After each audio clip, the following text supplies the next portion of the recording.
जय श्री कृष्णा। राधे राधे। कर्क राशि 2022 शनि देव की नज़र में ये साल कैसा रहेगा, तमाम बातें जारी है। वीडियो के अंत तक बने रहें और ये प्रेडिक्शन चंद राशि पर आधारित है। देखिए, साल 2022 में शनि देव अस्त भी होंगे, उदय भी होंगे, राशि परिवर्तन भी करेंगे और वक्री भी होंगे। तो चलिए जानते हैं। सबसे पहले तो 19 जनवरी 2022 बुधवार को शनिदेव अस्त हो जाएंगे और 21 फरवरी 2022 को उदय हो जाएंगे। अस्त होना एक ऐसा अवस्था होता है जब सूर्य के समीप शनिदेव आ जाते हैं और शनि पूर्ण रूप से सूर्य के अधिकार क्षेत्र में होते हैं। और वैदिक ज्योतिष में शनिदेव सबसे मंद गति से चलने वाले ग्रह हैं।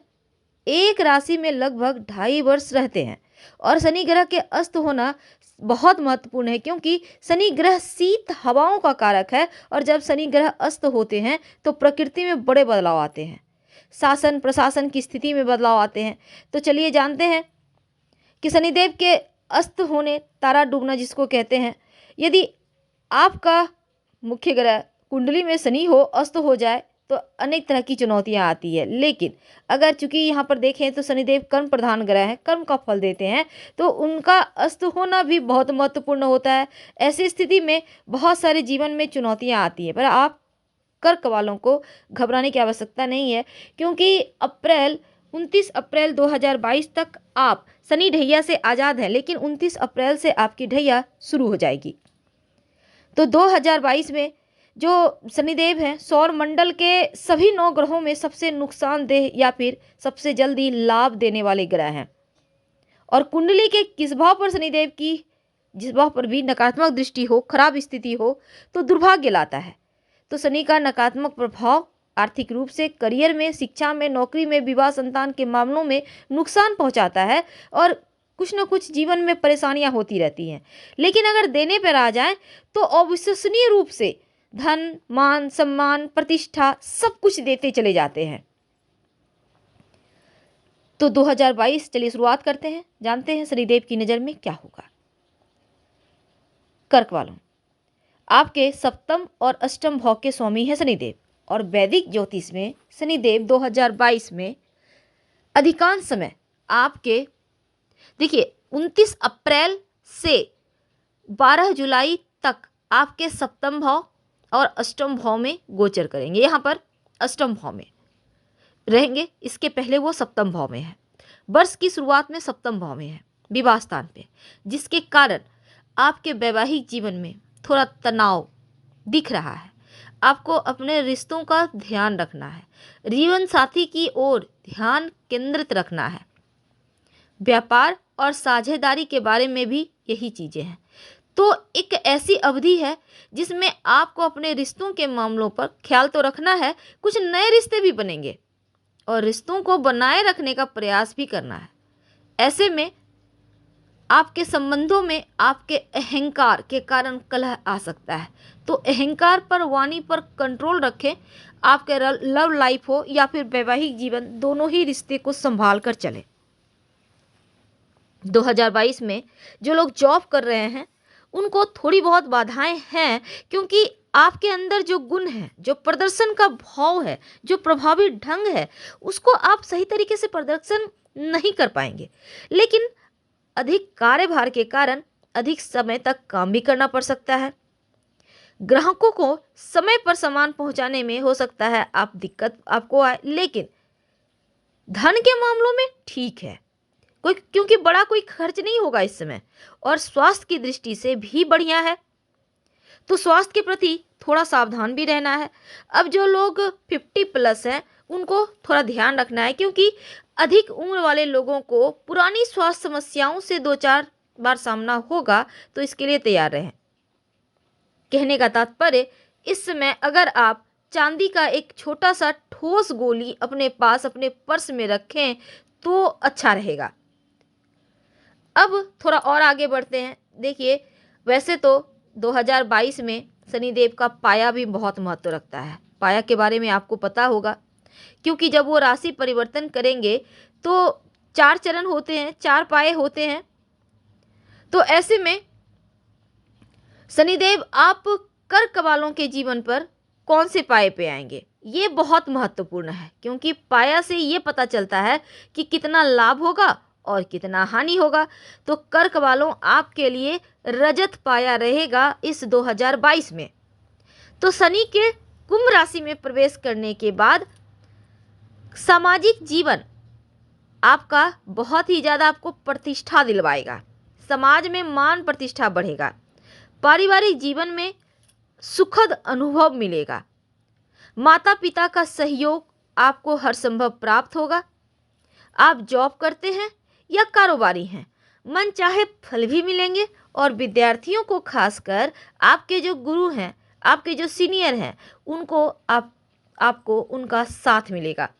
तो जो भी पढ़ाई लिखाई की परेशानियां हैं वो दूर होगी। अब शनिदेव का पाया चूंकि चांदी है, तो यकीनन जीवन में चांदी ही चांदी करेंगे, आपकी सारी मनोकामनाएं पूर्ण होगी।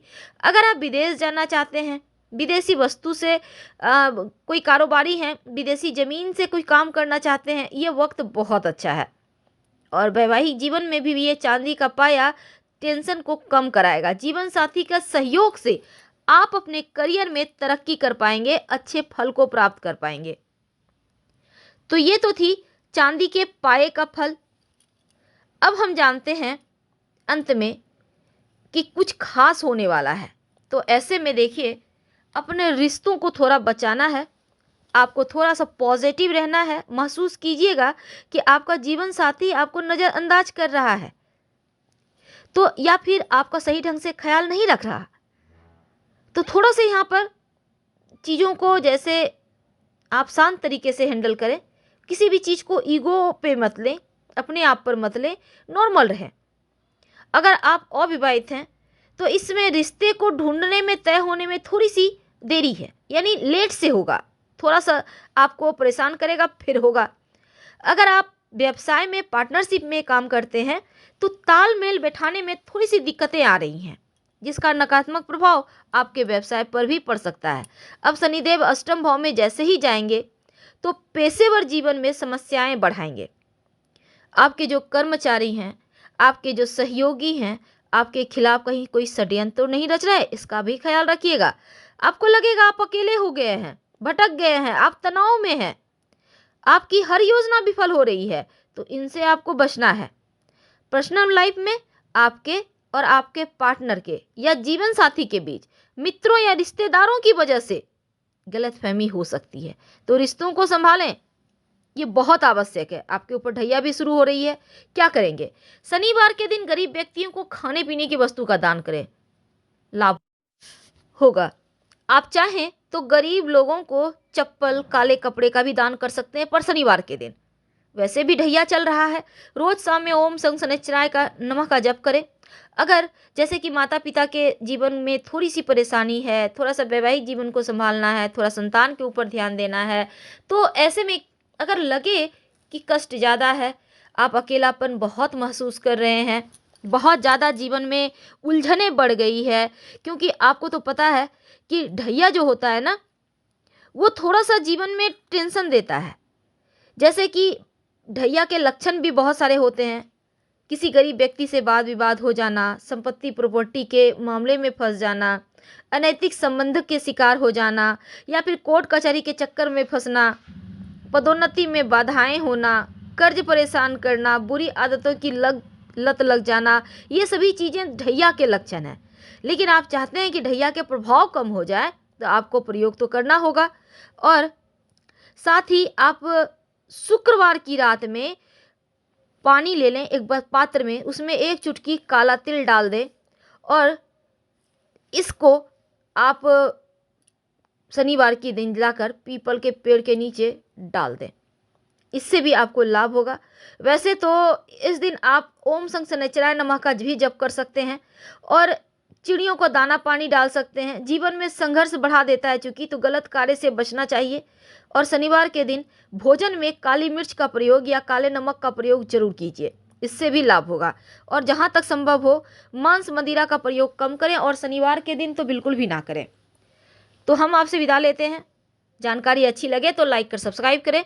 हर हर महादेव, धन्यवाद। और अंत में आपके लिए एक ज़रूरी सूचना, हमने अपना नया वेबसाइट लॉन्च किया है। पूजा पाठ, ग्रह पीड़ा, वास्तु, राशिफल, तमाम जानकारी के लिए आप हमारे वेबसाइट पर जरूर आइए और साथ ही अपनी राय भी रखिएगा। आपका स्वागत है। डिस्क्रिप्शन और कमेंट में आपको वेबसाइट का लिंक मिल जाएगा और गूगल पर भी आप हमारे वेबसाइट granddharmasarmark.com सर्च कर सकते हैं। तो हम फिर मिलेंगे। धन्यवाद।